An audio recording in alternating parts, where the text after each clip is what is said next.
Hi there, and welcome to the old forest cave, as I like to call it, up here in my local woods. I'm just having a cup of coffee. Skål. I'm not going to do a long introduction to this video. I'm just going to get straight to the point, because what I'm going to say here is, I believe, very important, and I want people to know about it. Military conscription, draft. It seems like it will very soon be a reality in Europe and North America. So what's going on here? Well, first of all, I will say that some countries, like Norway, already have military conscription. But what we're going to see is a general draft. And it is important to understand what that means, what it might mean for you and your family, and what to do about it. Now, I've talked about the situation in Ukraine, so I'm not going to get into that in this video. But no matter what you think about the situation and who's to blame and all that, well, I will say that at this point it doesn't really matter.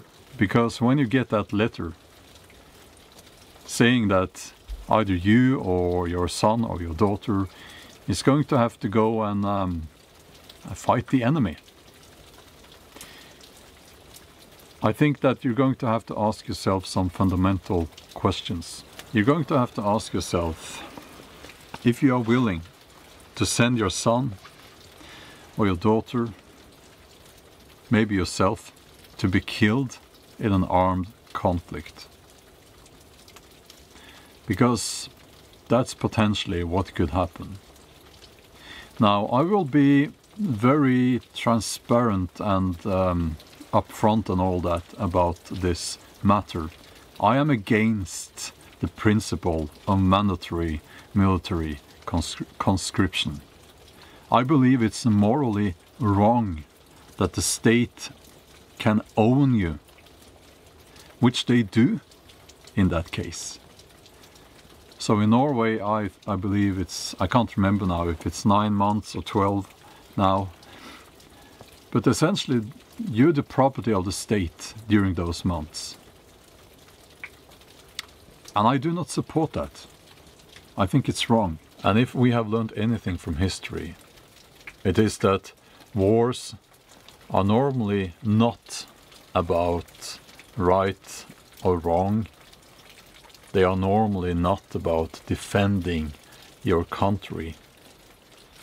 They are about resources, political pride, greed. And I could go on with that list. So I've printed out some recent articles, and they're all basically telling the same story. They're saying that Russia will attack the West within a few years, and because of that we have to upscale everything military, the defensive forces, and we have to implement the military conscription. So here's from the Telegraph. They're writing, "Public face call-up if we go to war. Military chief warns." And they say that the army, this is, I believe, in the UK, is too small, and the British public will be called up to fight. And here it says that Putin could attack NATO in 5 to 8 years. That's the German defense minister who says that. And they're all calling for more money, more resources to the military. Large numbers of civilians will need to be mobilized in case of the outbreak of war, and governments should put in place systems to manage the process. That's quoted Admiral Bauer. And the Norwegian commander-in-chief says that we are running out of time and we have to upscale our defensive forces. So there is this quote that says that I don't know how the Third World War will be fought, but I know that the Fourth world war will be fought with sticks and stones. And that means, of course, that it will be devastating. And I would start preparing an escape route. Now, I know it sounds dramatic, but I would start at least thinking about what to do before you get called out to the military, to join the military, before your son or your daughter gets that letter. Because you don't want that. I wish people could understand what's going on now. I wish people were not so brainwashed. It's not black and white here. It's not like we are the good guys and the Russians are the bad guys, and it is not like that in the real world. I wish people could wake up, because we have to refuse to take part in this.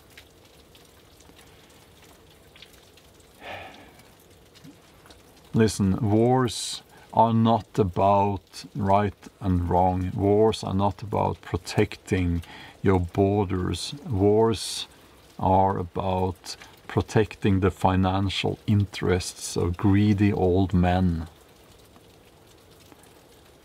And it has probably always been about that. And these greedy old men are sending young men out to die.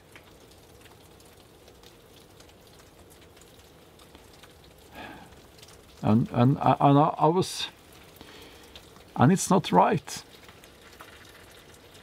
And we must refuse to be part of that. And it's no good if one or two people say that I refuse to take part in that. Then they will just throw us in jail, right?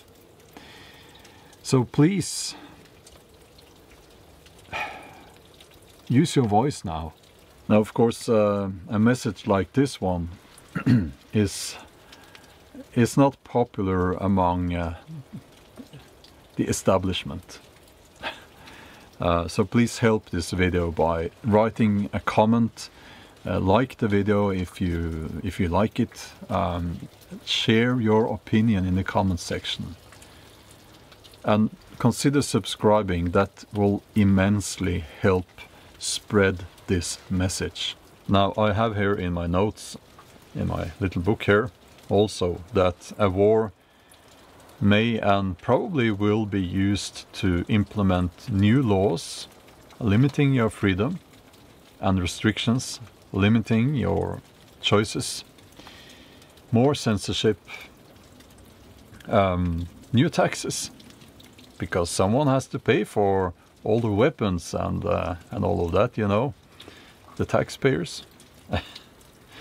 And also it will be used to implement a CBDC, a central bank digital currency.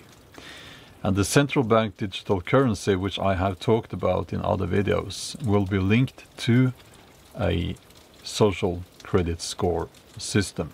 Wars typically are used to implement major changes. So I'm seeing that on the horizon. It's raining. We had a very cold weather here in Norway for weeks. But now all the snow is melting, and